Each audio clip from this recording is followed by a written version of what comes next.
Sabi ni Aling Martha, ang nanay niya, lagi na lang daw tulala at malungkot. Nasira mo siya, Elara. Nasira mo ang isang mabuting tao. Ang mga salita ni Sofia, kahit walang intensyong manakit, ay lalong bumaon sa puso ni Elara. Ang sakripisyo niya ay nagdudulot ng eksaktong sakit na gusto niyang iwasan. Dahil sa kanya, nawawala ng buhay ang lalaking pinakamamahal niya. Nang gabing iyon, matapos umalis ni Sofia, isang bagong damdamin ang umusbong sa loob ni Elara, kasabay ng lungkot. Galit. Isang tahimik ngunit nag-aapoy na galit para kay Ricardo. Hindi pwedeng ganito na lang. Hindi pwedeng manalo ang kasamaan. Kailangan niyang lumaban kahit sa sarili niyang paraan. Kumuha siya ng isang blankong kwaderno at isang ballpen. Sa unang pahina, nanginginig ang kamay niyang isinulat ang petsa ng pagkikita nila ni Ricardo sa restaurant. Isinulat niya ang pangalan ng lugar. At isinulat niya ang eksaktong mga salitang binitawan nito, ang bawat pagbabanta, ang bawat detalye ng ultimatum. Hiwalayan mo siya o palalayasin ko ang pamilya niya. Ang lupa ng sastreria pag-aari ng pamilya ko. Habang isinusulat niya ang mga ito, pakiramdam niya ay nababawasan kahit papaano ang bigat sa kanyang dibdib. Ito ang kanyang ebidensya. Ang kanyang sandata. Isang araw, gagamitin niya ito. Isang araw, malalaman ng lahat ang katotohanan. Pagkatapos niyang isulat ang lahat ng kanyang natatandaan, itinago niya ang journal sa ilalim ng kanyang mga damit sa aparador. Habang isinasara niya ito, biglang tumunog ang kanyang cellphone. Tiningnan niya ang screen. Unknown number. Kinabahan siya. Baka si Ricardo ito, gumagamit ng ibang numero. Nag-aalangan man, sinagot niya ito. Hello, mahina niyang sabi. Isang sandali ng katahimikan bago sumagot ang isang boses sa kabilang linya. Boses ng isang matandang babae. Bahagyang nanginginig ngunit may diin. Hisha, si Elara ba ito? Oo po. Sino po sila? Muling nagkaroon ng katahimikan, tila nag-ipon ng lakas ng loob ang tumawag. Hindi na mahalaga kung sino ako, sabi ng matanda. Nakatanggap ako ng tawag. Narinig ko ang lahat. Huminga ito ng malalim. Alam ko ang ginagawa sa iyo ni Ricardo Salcedo. Alam ko ang kanyang mga pagbabanta. Nanigas si Elara sa kanyang kinatatayuan. Ang puso niya ay kumakarera. Sino ito? Paano niya nalaman? Mag-iingat ka, iha, sabi ng boses, ngayon ay may halong pagmamadali. Huwag kang magtitiwala sa kanya. Mapanganib siyang tao. At bago pa makapagsalita si Elara, ibinaba na ang tawag. Naiwan siyang hawak ang cellphone, ang isipan ay puno ng mga tanong. Sino ang babaeng iyon? Anong tawag ang kanyang narinig? Sa gitna ng kadiliman at kawalan ng pag-asa, isang maliit na binhi ng pagdududa ang itinanim sa kanyang puso. Pagdududa hindi kay Marco, kundi sa plano ni Ricardo. May iba pang nakakaalam. At sa kaalamang iyon, isang sinag ng pag-asa ang nagsimulang sumilay. Nakalubog pa rin si Marco sa dagat ng kalungkutan. Ang sastreria ay naging isang madilim na kuweba kung saan siya nagtatago mula sa mundo. Ang mga order ay nakatambak, hindi natatapos. Ang tunog ng kanyang makinang pantahi ay matagal nang hindi naririnig. Ang sabi ng isip niya, tapos na. Pero ang puso niya, sa kabila ng sakit, ay may isang maliit na bahagi na hindi mapakali. Isang umaga, habang nagwawalis siya ng mga tuyong dahon sa tapat ng sastreria, nilapitan siya ng kanyang ina, si Aling Martha. Anak, mahinahon itong sabi, hanggang kailan ka magkakaganyan? Hindi sumagot si Marco. Nagpatuloy lang siya sa pagwawalis. Marco, kilala ko si Elara, pagpapatuloy ng kanyang ina. Nakikita ko siya sa simbahan tuwing linggo. Nakikita ko ang lungkot sa mga mata niya. Ang lungkot na yan, hindi lungkot ng isang taong masaya sa piling ng mayaman. Lungkot yan ng isang taong may mabigat na dinadala. Inilagay nito ang kamay sa kanyang balikat. Anak, ang pag-ibig hindi nasusukat sa damit o pera. Naramdaman ko ang pagtingin sa iyo ng batang iyon. Sigurado ka bang iyon na ang buong kwento? Ang mga salita ng kanyang ina ay parang isang batong ibinato sa isang payapang lawa. Gumawa ito ng mga alon sa kanyang isipan. Maari bang may mali siya ng basa? Maari bang may hindi siya nakikita? Ang pagdududang iyon ay lalong lumaki nang kausapin siya ni Sofia, ang kaibigan ni Elara, pagkalipas ng ilang araw. Sinadya siya nito sa sastreria. Marco, kailangan nating mag-usap, seryosong sabi ni Sofia. Hindi ko na kayang makitang nagkakaganyan si Elara. Anong ibig mong sabihin? Di ba't masaya na siya? Mapait na tanong ni Marco. Umiling si Sofia. Masaya? Marco, gabi-gabi siyang umiiyak. Halos hindi na kumakain. Pinipilit niya lang maging matatag. May mali, Marco. May mali sa lahat ng ito. Mula nang bumalik si Ricardo, nagbago ang lahat. Parang may tinatago si Elara, parang may kinatatakutan siya. Ang kwento ni Sofia, kasama ng sinabi ng kanyang ina, ay nagtulak kay Marco na kumilos. Hindi na siya maaaring manatiling nakaupo lang habang ang mga tanong ay bumabagabag sa kanya. Kailangan niyang malaman ang katotohanan. Ang unang hakbang niya ay pumunta sa munisipyo. Nagdahilan siyang may inaayos na papeles para sa kanilang negosyo. Ginamit niya ang pagkakataon para silipin ang public records ng mga lupa sa kanilang lugar. Hinanap niya ang lot kung saan nakatayo ang Sastreria de Reyes. At doon, nakita niya ito. Ang lupa ay nakapangalan sa isang korporasyon, Salcedo Holdings Inc. Nanlamig ang buong katawan ni Marco. Salcedo. Pamilya ni Ricardo. Ngayon, naiintindihan na niya. Ngunit bakit? Ano ang kinalaman nito kay Elara? Sa kanyang pag-uwi, habang naglalakad, may isang bagay na pumukaw sa kanyang atensyon. Sa di kalayuan, malapit sa isang eskinita, nakita niya si Elara. Ngunit hindi ito naglalakad lang. Nakatago ito sa likod ng isang pader, at ang hawak nitong cellphone ay nakatutok sa itim na kotse ni Ricardo na nakaparada sa tapat ng isang coffee shop. Palihim niyang kinukuhanan ng litrato ang sasakyan. Nagtago si Marco, nagmamasid. Anong ginagawa niya? Bakit niya kinukuhanan ng litrato ang kotse? Ang mga kilos ni Elara ay hindi kilos ng isang masayang kasintahan. Ito ay kilos ng isang taong nangangalap ng ebidensya. Nang matapos si Elara, mabilis itong naglakad palayo, lumingon-lingon na parang takot na may makakita. Sa isang iglap, nagtama ang kanilang mga mata mula sa malayo.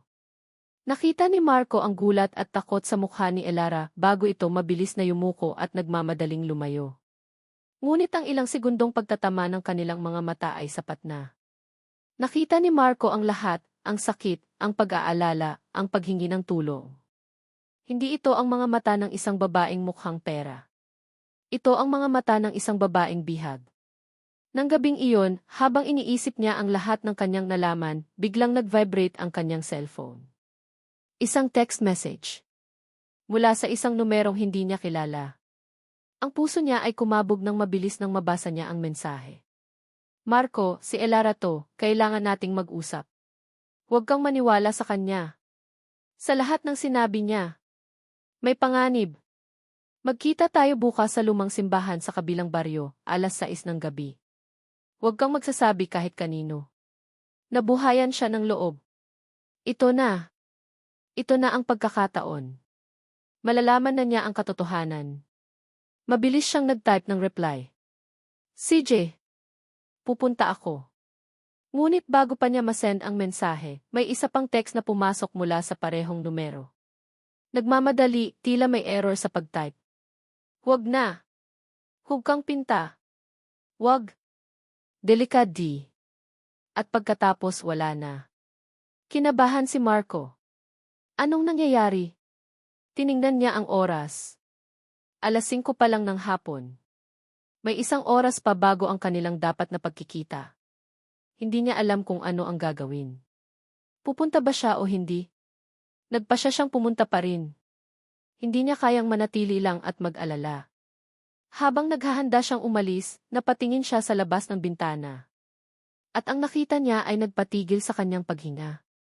Sa kanto, malapit sa bahay ni Elara, nakita niya si Ricardo na biglang hinarang si Elara. Nagtatalo sila. Pilit na kinukuha ni Ricardo ang cellphone mula sa mga kamay ni Elara. Nakita ni Marco ang pagpupumiglas ni Elara, ang takot sa mukha nito.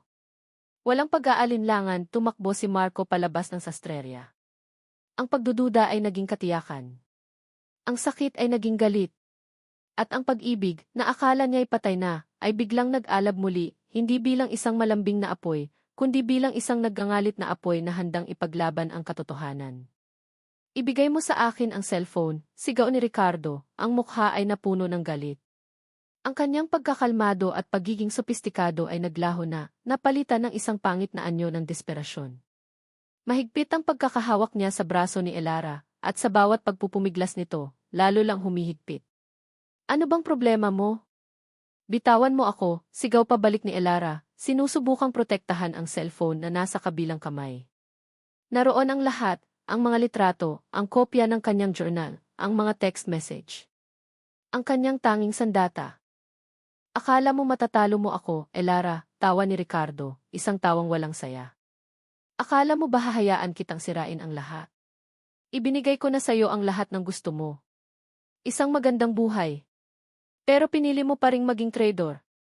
Hindi ako ang trader dito, Ricardo, kundi ikaw, buong tapang na sagot ni Elara. Ang takot ay napapalitan na ng galit.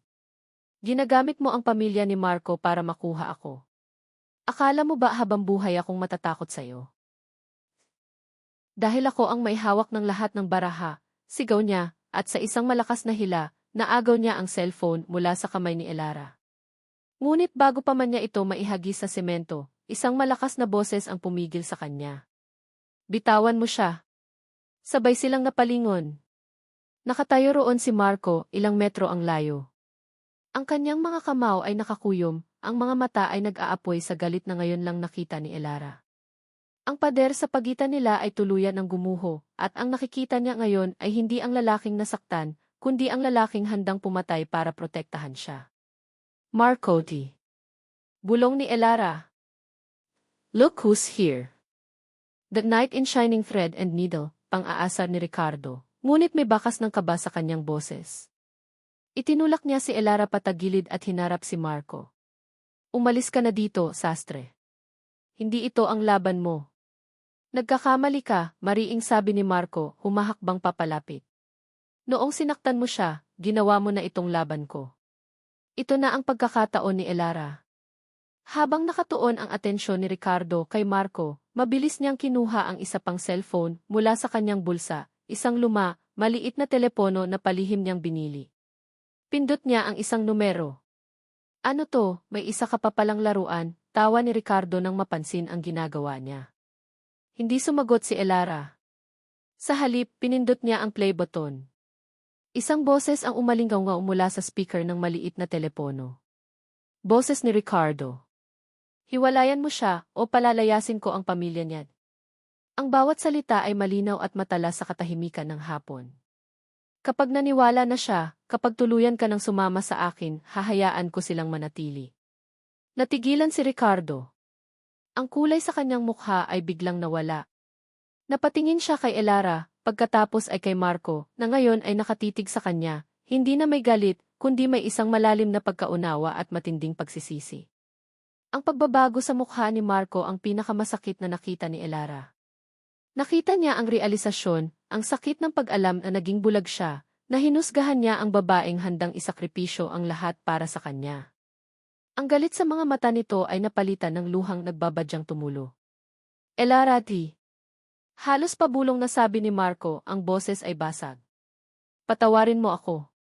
Ang emosyon ng sandaling iyon ay masyadong matindi para kay Ricardo. Ang kanyang pagkatalo ay halatang halata.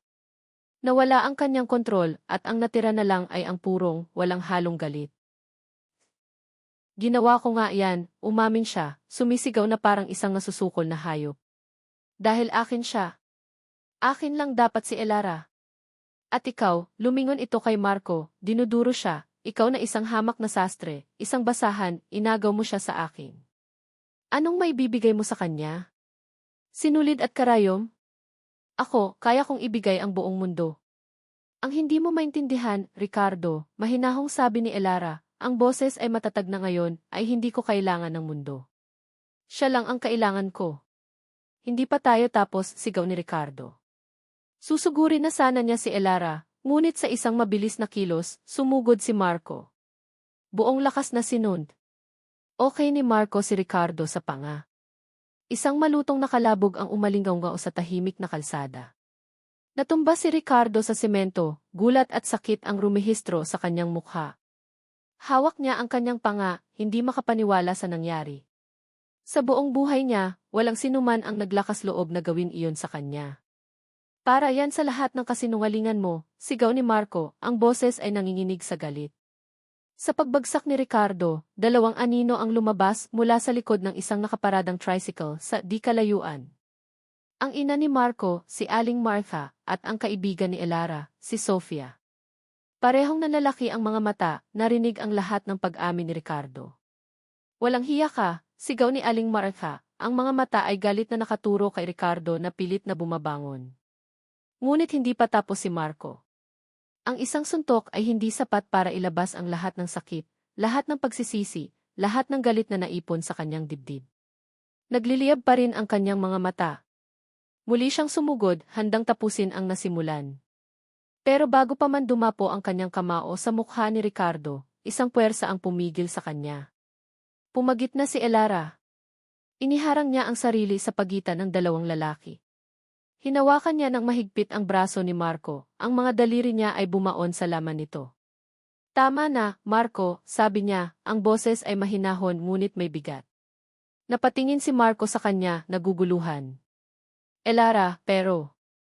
Umiling si Elara, ang mga mata niya ay nagmamakaawa ngunit matatag. Nakatingin siya ng diretso kay Marco, sinusubukang abutin ang katinuan sa likod ng nag-aapoy na galit nito. Nakita niya ang lalaking mahal niya, ngunit nakita rin niya ang isang lalaking maaaring mabulag ng paghihiganti. Huwag, Marco, pakiusap niya, mas mahigpit ang hawak sa braso nito. Hindi sa ganitong paraan. Sabi ni Elara, ang boses ay nanginginig ngunit matatag. Huwag nating hayaang ibaba tayo sa level niya. Ang mga salita ni Elara ay parang malamig na tubig na ibinuho sa nag-aapoy na galit ni Marco. Tumingin siya sa mga mata ni Elara, mga matang puno ng sakit, ngunit puno rin ng pag-ibig at pag-asa. At sa isang iglap, natauhan siya. Hindi karahasan ang sagot. Ang tunay na tagumpay ay hindi sa pagsuntok muli kay Ricardo, kundi sa pagpili ng kapayapaan sa gitna ng gulo. Dahan-dahan niyang ibinaba ang kanyang kamao. Hinayaan niyang hilahin siya ni Elara palayo kay Ricardo. Samantala, dahan-dahang tumayo si Ricardo, hawak pa rin ang masakit na panga. Tiningnan niya silang lahat, si Marco, si Elara, si Aling Martha, si Sofia, ang mga mukha nila ay puno ng galit at pagkamuhi sa kanya.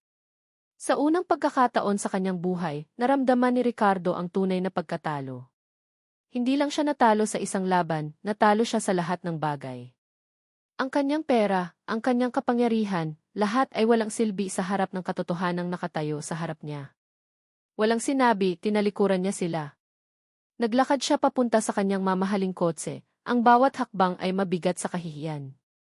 Bago siya pumasok, lumingon siya sa huling pagkakataon, ang mga mata ay nakatuon kay Elara. Ngunit wala na roon ang pagmamay-ari o pagkaobsesyon. Ang nakita na lang ni Marco ay ang mukha ng isang talunang lalaki. Pagkaalis ng kotse ni Ricardo, isang nakabibinging katahimikan ang bumalot sa kanila. Ang tensyon ay unti-unting nawala at ang naiwan na lang ay ang mga hindi pa nasasabing salita at mga damdaming kailangang ayusin. Binitiwan ni Elara ang braso ni Marco. Nagtama ang kanilang mga mata. Walang nagsalita, ngunit sa katahimikang iyon, tila isang buong libro ng pag-uusap ang naganap. Ang mga pader ay tuluyan ng gumuho. Si Aling Martha ang unang bumasag sa katahimikan. Lumapit ito kay Elara at niyakap siya ng mahigpit. Patawarin mo kami, iha, sabi ni Aling Martha, ang boses ay puno ng pagsisisi. Patawarin mo ang anak ko sa hindi niya pagtitiwala sa iyo.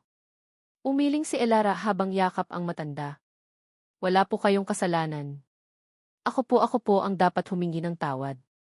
Humiwalay siya sa yakap at humarap kay Marco. Ang lalaking nakatayo sa harap niya ngayon ay ang Marco na minahal niya, mahina, nagsisisi, ngunit buo. Ang bigat ng lahat ng nangyari ay bumagsak sa kanila. Ang huling komprontasyon ay tapos na, ngunit alam nilang pareho na ang pinakamahirap na laban ay ngayon palang magsisimula, ang laban para sa paghilom at pagpapatawad. Walang nagsalita habang sabay-sabay silang naglalakad pabalik sa sastreria. Ang hangin ay mabigat pa rin sa mga emosyong hindi pa napapakawalan. Inihatid muna ni Sofia si Aling Martha pauwi, para bigyan ng pagkakataon sina Elara at Marco na mag-usap ng sila lang. Pagpasok nila sa sastreria, ang pamilyar na amoy ng tela at sinulid ay sumalubong sa kanila. Ang lugar na naging saksi sa kanilang masayang simula at masakit na hindi pagkakaunawaan ay siya ring magiging lugar ng kanilang paghilom. Umupo si Elara sa isang simpleng upuang kahoy, habang si Marco naman ay nanatiling nakatayo malapit sa kanyang mesa, ang mga kamay ay nakapatong dito, tila kumukuha ng lakas mula sa pamilyar na kagamitan. Ang katahimikan ay nakabibingi. Pareho silang may gustong sabihin, ngunit parehong hindi alam kung saan magsisimula. Si Marco ang unang bumasag dito. Tinitigan niya si Elara na nakaupo, ang mga balikat ay bahagyang nakayuko, tila pasan pa rin ang bigat ng mundo. Ang bawat detalye ng kanyang mukha ay sumisigaw ng pagod at sakit. At ang lahat ng iyon ay dahil sa kanya. Dahil sa kanyang pride. Elara, nagsimula siya, ang boses ay magaspang at puno ng pagsisisi. Walang salita ang sapat para sabihin kung gaano ako nagsisisi. Nag-angat ng tingin si Elara, ang mga mata ay puno ng hindi pa natutuyong luha. Hindi ko alam ang pinagdadaanan mo. Hinusgahan kita agad. Pinaniwalaan ko ang mga kasinungalingan dahil mas madaling maniwala na ako ang biktima. Pagpapatuloy niya, ang bawat salita ay isang pag-amin sa kanyang karuwagan. Ang totoo, natakot ako. Nabulag ako ng takot na hindi ako sapat para sa'yo. At ang takot na iyon ginawa akong isang duwag. Lumapit siya at lumuhod sa harap ni Elara. Hindi na niya napigilan ang mga luhang kanina pa niya kinikimkim. Patawarin mo ako, Elara. Patawarin mo ako sa kawalan ko ng tiwala. Sa lahat ng sakit na idinulot ko sa'yo.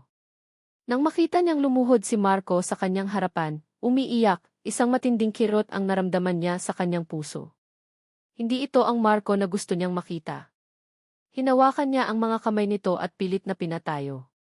Tumayo ka, Marco, pakiusap niya, ang sarili niyang mga luha ay muling dumaloy. Tumayo ka, parang awa mo na. Nang makatayo ito, hinawakan niya ang pisngi nito, ang mga daliri niya ay pinupunasan ang mga luha nito.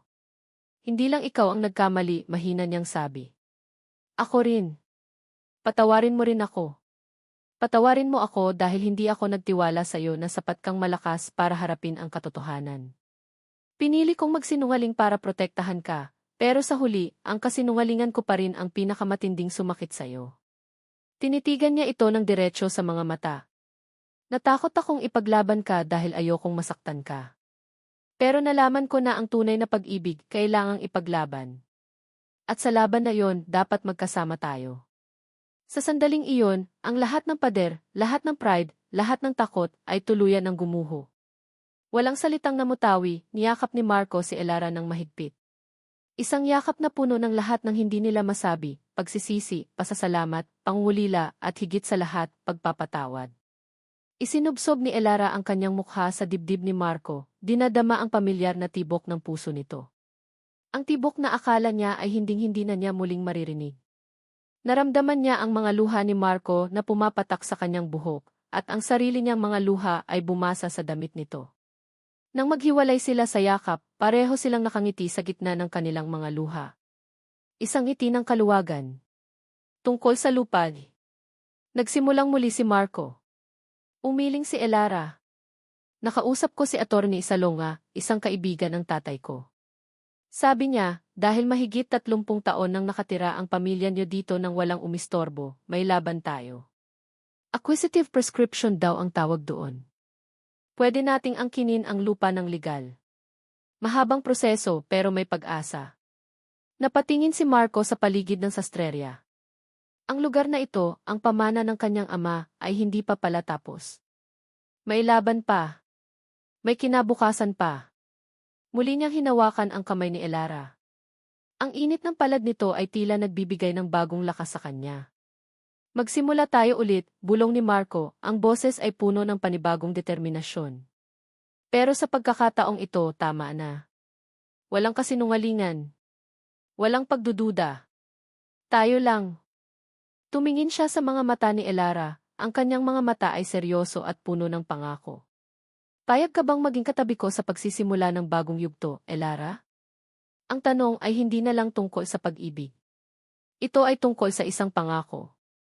Isang pangako ng tiwala, katapangan at pagiging magkakampi. Tumango si Elara, at sa unang pagkakataon sa loob ng mahabang panahon, ang kanyang ngiti ay totoo, walang halong lungkot at abot hanggang sa kanyang mga mata. Marco. Payag ako. 1 taon. 1 taon na ang lumipas mula ng gabi na iyon sa sastreria. Para kay Elara, ang 1 taon na iyon ay parang isang montage sa pelikula. May mga araw ng pagsubok, mga pagdinig sa korte tungkol sa lupa, mga bulong-bulungan sa bayan na unti-unting humina, at ang mahirap na proseso ng muling pagbangon. Ngunit ang mas nangingibabaw ay ang mga araw ng pag-asa, pagtawa at pag-ibig. Ang Sastreria de Reyes ay hindi lang nakaligtas, ito ay lalong umunlad. Sa tulong ng kaalaman ni Elara sa social media at sa hindi matatawarang galing ni Marco, nakilala ang kanilang maliit na patahian hindi lang sa San Isidro, kundi maging sa mga kalapitbayan. Ang mga order ay dumami. Kumuha na si Marco ng 2 katulong sa pananahi. Ang dating tahimik na sastreria ay naging isang masayang lugar, puno ng tunog ng lagitik ng mga makina at tawanan. Ang kaso sa lupa ay napanalunan nila. Ang Sastreria de Reyes ay opisyal ng pag-aari ng pamilya Reyes, isang tagumpay na ipinagdiwang ng buong komunidad. Si Ricardo Salcedo ay hindi na muling nagpakita sa San Isidro. Ang narinig na lang nilang balita ay bumagsak daw ang ilang negosyo nito dahil sa mga anomalyang natuklasan. Tila ang hustisya ay may sariling paraan ng paniningil. Ngayon, nakatayo si Elara sa harap ng isang malaking salamin, pinagmamasdan ang kanyang refleksyon. Nakasuot siya ng isang napakagandang wedding gown. Simple ang disenyo ngunit elegante na may maliliit na borda ng bulaklak ng sampagita sa laylayan. Bawat tahi ay perpekto, bawat detalye ay puno ng pagmamahal. Ito ang pinakamahalagang obra maestra ni Marco. Gawa para sa kanya. Handa ka na ba, anak? Tanong ng kanyang tita, na siyang nag-alaga sa kanya mula nang mawala ang kanyang mga magulang. Tumango si Elara, isang ngiting puno ng kaligayahan ang nasa kanyang mga labi. Opo, tita. Handa na po ako. Nang bumukas ang malaking pinto ng lumang simbahan ng San Isidro, ang parehong simbahan kung saan sana sila palihim na magkikita ni Marco, tumugtog ang isang malumanay na musika. Naglakad siya sa aisle, ang mga mata ay nakatuon lamang sa isang tao na naghihintay sa kanya sa dulo. Si Marco. Nakatayo ito roon, suot ang isang barong na siya mismo ang nagdisenyo at tumahi. Sa tabi nito ay ang kanyang ina at si Sofia, ang kanyang maid of honor. Nang magtama ang kanilang mga mata, nakita ni Elara ang lahat ng kanilang pinagdaanan, ang kilig, ang sakit, ang pagdududa, ang pagpapatawad, at sa wakas, ang dalisay na pag-ibig. Isang luha ng kaligayahan ang pumatak mula sa mata ni Marco na mabilis nitong pinunasan. Pagdating niya sa altar, kinuha ni Marco ang kanyang kamay. Ang init at pamilyar na pakiramdam ay nagbigay sa kanya ng kapayapaan. Sa harap ng Diyos at ng lahat ng naririto, simula ni Marco sa kanyang wedding vow, ang boses ay matatag, ipinapangako ko, Elara, na hindi na muli ako magiging bulag. Ipinapangako kong makikinig ako, hindi lang sa mga salita mo, kundi sa tibok ng puso mo. Ipinapangako kong pagkakatiwalaan ka, kahit sa gitna ng pinakamalakas na bagyo. Ikaw ang naging sinulid na muling bumuo sa akin. At ipinapangako kong habang buhay na magiging karayom mo, na itatahi ang ating mga pangarap ng magkasama. Napaluha si Elara habang nagsasalita naman siya. Marco, ipinapangako kong hindi na muli ako matatakot. Ipinapangako kong haharapin natin ang lahat ng pagsubok ng magkasama, nang walang lihim. Ikaw ang naging disenyo na nagbigay kulay sa aking kupas na mundo. At ipinapangako kong habang buhay na magiging tela mo, ang iyong kanlungan, ang iyong pahinga. Nang isinuot nila ang mga singsing, ang palakpakan ng mga tao ay umalingaw-ngaw sa buong simbahan. Kinagabihan, pagkatapos ng masayang salu-salo, bumalik sila sa sastreria. Hindi na ito ang madilim at malungkot na lugar na dati nilang tinaguan. Ngayon, ito ay puno ng ilaw at mga bulaklak mula sa kasal. Ito ang kanilang tahanan. Niyakap siya ni Marco mula sa likod habang nakatingin sila sa labas, sa ilalim ng sinag ng buwan. Ang kanilang mga pangarap na minsan ay tila napakalayo, ay abot kamay na nila ngayon. Sapagkat ang tunay na pag-ibig ay hindi lang basta tadhana, bulong ni Elara kay Marco, isinandal ang kanyang ulo sa dibdib nito. Ngumiti si Marco, hinigpitan ang yakap. Ito ay isang disenyo, pagpapatuloy niya, na binubuo ng 2 pusong nagpasyang manatili, anuman ang pagsubok. At doon, sa gitna ng mga sinulid at pangarap, sa loob ng sastreria na naging simbolo ng kanilang matatag na pag-ibig, natagpuan ni na Elara at Marco ang kanilang walang hanggan. Isang pag-ibig na hindi itinadhana, kundi isang pag-ibig na pinili, ipinaglaban at buong pusong dinisenyo. Maraming salamat, mahal naming tagapakinig, sa pagsama sa amin sa bawat kabanata ng kanilang paglalakbay. Mula sa unang kilig, sa masasakit na luha, hanggang sa matamis na tagumpay, naramdaman namin ang inyong presensya at suporta. Habang isinusulat ko ang kwentong ito, naging malapit sa aking puso ang bawat karakter. Naramdaman ko ang takot ni Elara, ang pride ni Marco, at ang kanilang pagnanais na makahanap ng isang pag-ibig na totoo at matatag. Ang kanilang kwento ay isang paalala sa ating lahat na ang pag-ibig ay hindi isang perpektong tela na basta na lang nating matatagpuan. Ito ay parang isang lumang bestida, minsan ay may tastas, minsan ay kupas, at nangangailangan ng masusing pag-aayos. Nangangailangan ito ng sinulid ng pasensya, ng karayom ng pag-unawa, at higit sa lahat, ng dalawang pares ng mga kamay na handang magtulungan upang muli itong buuin at pagandahin. Sana ay may napulot kayong aral at inspirasyon mula sa pag-iibigan ni Elara at Marco. Isang aral na ang tunay na tiwala ay sinusubok ng panahon, na ang pagpapatawad ay susi sa paghilom, at ang pag-ibig na ipinaglaban ay ang pag-ibig na pinakamatamis. Muli, mula sa kaibuturan ng aking puso, maraming salamat sa inyong oras at pakikinig. Kung may isang bahagi ng kwento na tumatak sa inyong puso, huwag kayong mag-atubiling ibahagi ito sa comment section sa ibaba.